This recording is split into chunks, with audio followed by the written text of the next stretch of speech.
Super shoes. We just can't turn anywhere where there's some headline news of super duper super shoes doing this and super shoes doing that. And we're being marketed to every second, whether it be from the brands or from YouTubers or from TikTokers. Is it all 100% factually correct, or is it just marketing BS? In this video, I'm going to be uncovering some things which I need your help with. I am totally confused. I've seen some videos on YouTube Shorts, which I'm sure is on the TikTok and Instagram and everywhere, that just don't add up, and I need your help. So be sure to watch all the way through this, where I'll present to you some videos, some factual videos that I've taken from YouTube and other channels where I'm just confused and I need your help. So can you help me? Please. Yes, welcome back to my channel. My name is Donato and I'm your host for today's video. And it's been a while. Yes, I know. It's been a while since you've seen a video of me talking head and all that type of stuff. And I do love your comments. So please do leave the comments, feedback, knowledge. I don't care what qualifications you have or don't have. For me, I'm going to be talking from a perspective from 9 years of running, being a qualified engineer. That's what my degree is in. So I know engineering. And Newton's third law: for every action there is an equal and opposite reaction. And I'll be referring back to that Newton's law. Yeah, that's the science. And we're being told that all these super shoes give such amazing returning energy that we have to have them. And I'm all for that. I'm all for getting some, cheat shoes, provided they're legal, to perform better. We always want to perform better, don't we? But there's some things where it just doesn't really add up. And for me, it raised the question, having just completed the Manchester Half Marathon, qualifying for England Masters last year at the same half marathon. Now, whilst the course slightly changed, it was 99% the same as last year. And this year I ran in a pair of super shoes. Last year I ran in non-plated, just a bit of foamy shoes, racing flats you could call them, the Saucony Kinvara. That's what I ran in them last year.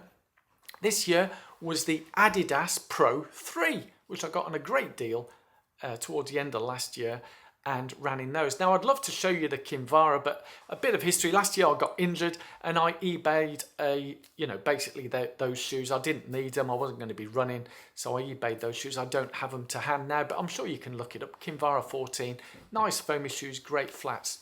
Now, the time difference between those two races, considering last year was really hot, sweaty and really hard work, this year, much favourable weather conditions, and I felt much stronger, fitter. I hadn't ran 2 back-to-back marathons. I've been more recovered.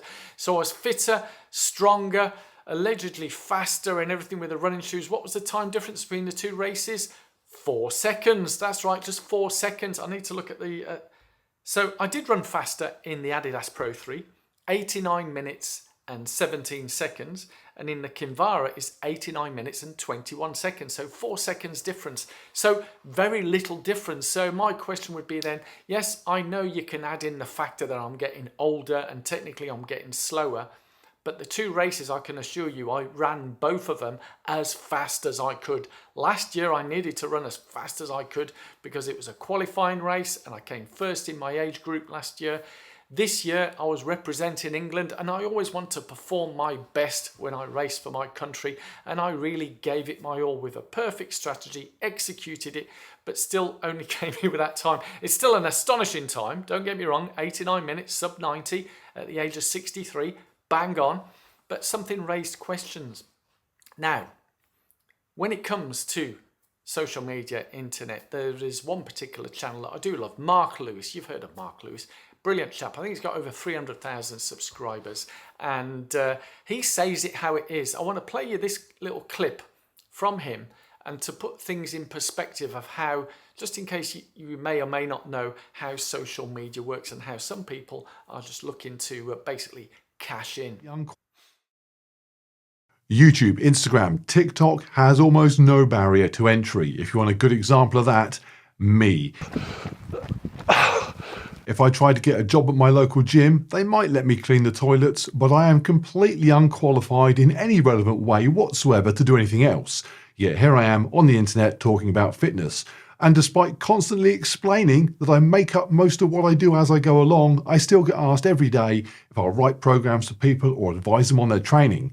When I hear those sort of requests, I think, are you nuts? Unfortunately, there are many other equally unqualified people who get themselves to a situation where they're asked the same and they think, ka-ching, ka-ching, and before you know it, you're downloading their ebook. Bottom line, online popularity doesn't rise consistent with knowledge. You can obtain a following irrespective of what you actually know. So as you heard from Mark there, there are some people, obviously not him, where people will come to them because they've got a large following and they just see an opportunity to make money. Yeah, I get that, but really... And it's the same here on the old YouTubes. There's an awful lot of shoe-tubers who have zero qualifications and just talk about stuff, which is great, fine, if that's what you're into. But let me show you some clips that I spotted on the old YouTube shorts.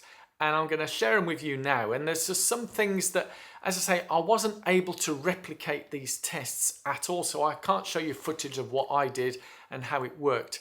But let me go through the little clips and you can see here. So the first clip I've got here, you can see that there is a green tick saying with carbon plated shoe, and the shoe bounces a long way. Yep, fantastic. Then you have a red cross, no carbon plate.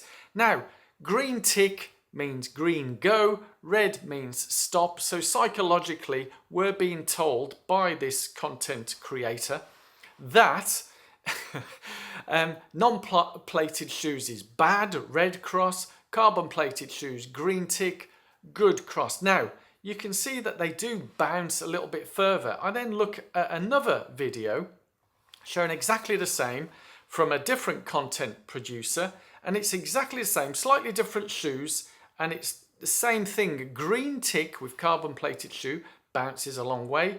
Red cross without carbon plate, it just goes nah. Yeah, so I can replicate the nah, but it does nah for both plated and non-plated shoes. So I can't replicate those. Can you help me? Is there something going on here? Now, a number of people I've showed these videos to have also spotted that with the plated shoe that allegedly goes a bit further, but because the angle is in a straight angle, it's not from the side, you can't see how much further it goes. Also, there is something in there. If you look closely at these clips, and you can go back and replay these, I've recorded them in real time, screenshots from the phone. So I've not edited them in any way. But, and this is a big but, yes, is that the plated one that goes further, the speed has been slightly slowed down. Yes, to make it appear that it's in the air for longer. So I thought, well, that's a bit odd. And then obviously YouTube being recommended some other videos, I saw a video from Side On that's showing 3 plated shoes. Now, I'm going to come on to what's the force energy return. Now, 3 shoes, what confused me of these 3 shoes, so you've got a Vaporfly 3, Alpha Fly 2 and the Alpha Fly 3. Now, based on the money that we spend, the Alpha Fly 3 is the most expensive. And the Alpha Fly 2 is the least expensive, and the Vaporfly 3 is in the middle. Which one bounces the furthest? Well, it's the Vaporfly 3, so the cheaper one compared to the Alpha Fly 3. And yet the elite athletes for Nike all run in Alpha Fly 3. So if the science says you get more energy return and all that type of stuff in the latest, greatest super shoes, why is Alpha 3 going slower? The other thing also with this particular clip is all of them are in slow motion. There's no measurements. It doesn't show you what the distances are between the lines. It's a very quick clip of them pushing down, and I'll go on to what's happening when they're pushing down. So we don't know how much force is being applied. So really, it's a bit of a nonsense, really. And the distances, it's marginal. Not even, it's literally centimetres. So yes, absolutely, the Vaporfly 3 bounces further than the Alpha Fly 2, further than the Alpha Fly 3. So the conclusions from that is get Vaporfly 3. That's my conclusions, but I want your help. What is going on here? So I then went back to being an engineer. I want to look into the details, the nitty-gritties, And as I mentioned earlier, Newton's third law, for every action there is an equal and opposite reaction. When these people are pressing down on the shoe, what I found with my super shoe, even though it went nah, for me to bend the shoe down a particular distance, I'm having to exert more energy. So by pushing more energy down, Newton's third law, if I'm pushing more energy, it should give me a more return. So the science will show I give it more, it's going to bounce further. However, when it comes to the non-plated shoe, you can only push so much before it totally folds up because the plate doesn't hold it. It's a bit, excuse me, whilst I have a quick drink of my peppermint tea. I have a bit of a cough, so apologies for that. But by the way, if you wanted to know what peppermint tea is, this isn't no ordinary peppermint tea. This is M&S peppermint tea. Yeah. Don't worry, M&S haven't paid me for that. I have to pay for my products on here. I don't have 1 million subscribers just yet, so be sure to share this video. Yeah, let's go for that 1 million subscribers. Going back to the energy return. The hand going down, we don't know how much energy is being applied, and everybody's hands is different. We could really go and dissect and split down how much energy is going into it. And my take on it is that you can only put so much energy into it, and how we run, and everybody's different, the gates is different. We could do a whole video and research, and I'd love to, if some big brands want to pay me to do the research to go into the analysis, please do send me your hundreds of thousands of pounds and I will do the research for you thoroughly and correctly. Yeah, not some quick little YouTube shorts to push an agenda. And if you want to leave your comments, agree or disagree, leave it in the comments below. For me, I don't delete comments if it doesn't fit my narrative or agenda, and you can disagree all you want and agree all you want. I really don't give a shit. Yeah, so as I say, unlike other channels that do delete the comments because it doesn't fit their narrative, I leave them on there. Even the one that someone commented on a video that they didn't disagree with, saying that, sorry, didn't agree with what other people's comments, saying that they all believe the earth is flat. So I've left that comment in there as well on that video. So yeah, I'll just leave them all on there. But there's another video that I want to go through, which almost says, seriously, what in heaven's name is going on here? And again, it's comparing apples and bananas. Yeah, so there is enough evidence now. Let me pull up the comment on here. There is enough evidence now to prove that the energy return that we have depends on the foam. It's not the carbon plate. I did find some context saying that the weight of evidence is increasingly that most of the magic in super shoes comes from the foams. So I saw another YouTube short. Get this video. It's incredible. So what it's saying is minimalist versus maximalist. So their agenda is showing why you should buy a maximalist shoes because it gives you more energy return than a minimalist shoe. And again, it's got an agenda there. And yes, when you look at it from the top level, you think, wow, I need to get maximalist shoes. But let's break this down on this video where you've got a ball bouncing on the heel of the shoe, and it is the heel of the shoe. And the heel will have the most foam, yeah? Whereas a minimalist shoe, especially an Ultra that is used in this video, it's pretty much even all the way through. So the level of foam is pretty much the same all the way through. But it's like comparing apples and bananas. Yeah, because the foam that is in these shoes are totally different. So it's nothing to do with whether it's minimalist or maximalist. It's comparing apples and bananas. So the one study found that the energy return was 66% for EVA, 76% for TPU, and 87% for PIBA. Now, I don't know what's in a A6 Nova Blast compared to that Ultra, but my guess is the A6 has the more latest, greatest foam.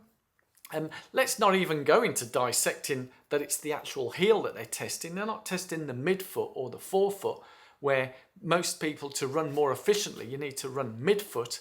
We won't go into the science and go down the rabbit hole, or if you're a heel striker, because whether you're forefoot, midfoot, heel striking, it's all relative to how you land based to your hips. But most heel strikers land ahead of their hips. So if you're landing ahead of your hips, you're basically putting more energy into that foam. It's going to return more, which is adding stress to your bodies and increasing the risk of injury.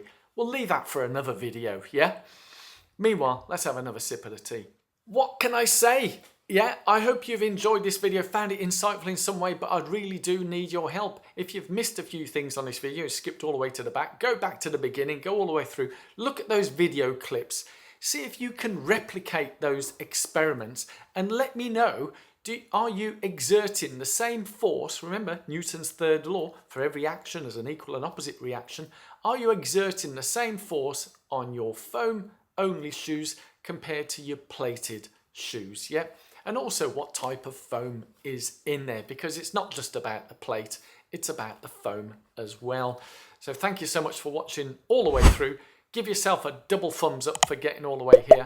And in the next video, I'll be sharing, if there's enough interest in this type of video, there's some research showing that super shoes are causing lots of injuries. Yeah, it's not good. It's not good looking for super shoes. And also, we might go down the other rabbit hole where another athlete this year has been disqualified for 6 years for basically doping. So when they got the world record 4 years ago, it wasn't the shoes. No, they were doping. Sorry. I know. And so we can go down that rabbit hole as well. We can do all sorts of wonderful videos here because I like to keep it real and I love chatting to you because this is all about a chatty adventure. Thank you so much for watching. See you all soon. Bye bye bye. Toodle pip. Let's get sipping the tea. Peppermint tea, remember.